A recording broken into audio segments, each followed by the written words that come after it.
Welcome back everyone. Today I'm going to be working on repairing the frame on this Land Rover Discovery 2. So a common problem on these Land Rovers is that the rear frame will often rust on them, especially if you're in a northern climate like I am, where there's a lot of salt on the roads. And the problem is that when you get this rust on the frame, they usually won't pass inspection, so it either needs to be repaired or the Rover needs to be scrapped. So what I'm going to be doing today is repairing a cover-up that someone did to try to get this to pass inspection. So let's get this up on the lift and take a look what's underneath. Alright, so now that we have this Rover up on the lift, we can really see what's going on. So you can tell that the frame is starting to rust quite badly, and that white stuff, that's from a little grinding that we were doing, and that is Bondo. So this entire frame is covered in Bondo.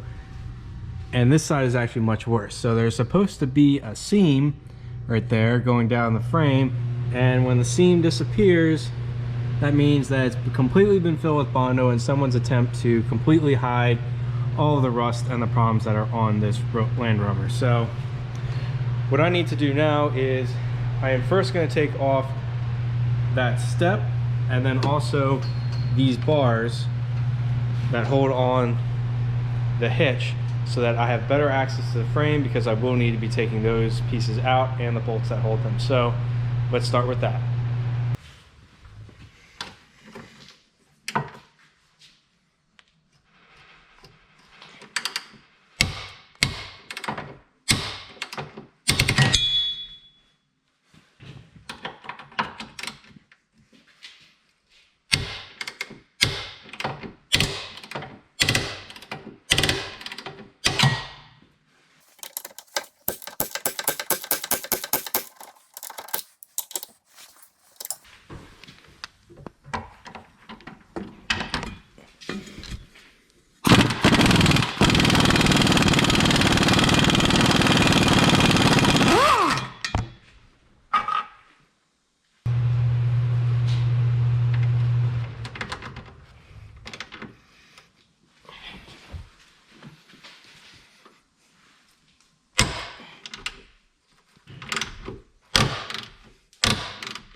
So what you just saw that happens frequently with these bolts that hold the hitch on is because they are entirely captured in this V piece of angle right here, they get really rusty and they just get stuck. And you can tell this bolt is well rusted and it just makes it impossible to get off. And what doesn't help is the gas tank is really close, and in fact this side's even worse.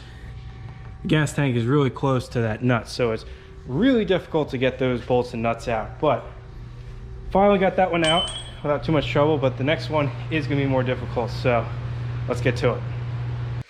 All right, so I got the second bolt off in the second bracket, and you know when the big pull pipe comes out, you're in for a party. So now that that's all done, now I have good open access to all of the bottom of the frame here, and what I'm going to do next is I'm going to take the needle scaler and knock off all of this Bondo so I actually can see what's going on there and I can see what I need to cut and not be trying to cut through a bunch of Bondo. I could try to use a grinder, but that would make a big dust mess, which I'm really not wanting to do. The needle scaler should work just fine, and if I need to, I'll bring out the air chisel to help along. So let's get to it.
Well, I have all the Bondo off, and you can pretty much see this is the worst case scenario. Someone has attempted to fix this in the past. They've cut all the way up here onto the side of the frame because I'm assuming that was all welded out, rusted out. They didn't use an appropriate gauge metal. And you just tell by tapping on it how thin it is compared to the stock metal. So big holes, a big hole up in there. And the driver's side's not much better. Driver's side's actually a little bit better back here, but it's bad all the way up front. So like I said, this is pretty much worst case scenario. It doesn't get much worse than this on a Land Rover. So I need to talk to the person who owns this, figure out what they want to do, and we'll have to go from there. But if you're buying a Land Rover, you really need to watch out for this rear frame rust. It can get pretty bad pretty quick. So I've spoken with the owner, and unfortunately we will not be repairing this frame on this Land Rover because it is just too far gone. It'll be too costly for him when he goes to resell it. And there's a couple reasons for that. The first is this giant hole here, and it goes all the way up there, and you can get a couple different frame repair options for these. You can get a quarter frame or a half frame. This really needs the half frame replacement, which means dropping the rear axle and the gas tank, where the quarter frame you just need to drop the gas tank, but that's really not an option because of this size. So you've got this area here, which isn't bad, but then you have this section where someone has attempted to replace some of the rusted metal before, but they did not replace anything on the inside, which is now completely gone. And then it also, you've got a hole up there. So the problem area extends well past where you could put a quarter frame in, and it's just not worth it. There isn't really any good metal to weld to in the back there anymore. So unfortunately, he's going to just try to sell it as it is, if it's just going to become a parts vehicle. So I hope you found this video helpful and what to look for when you're buying a Land Rover Discovery 2. This is a common problem for Land Rover Discoveries that spend a lot of time in a winter climate. I hope you guys enjoyed this video and found it helpful. If you did, please consider liking and subscribing, and thanks for watching.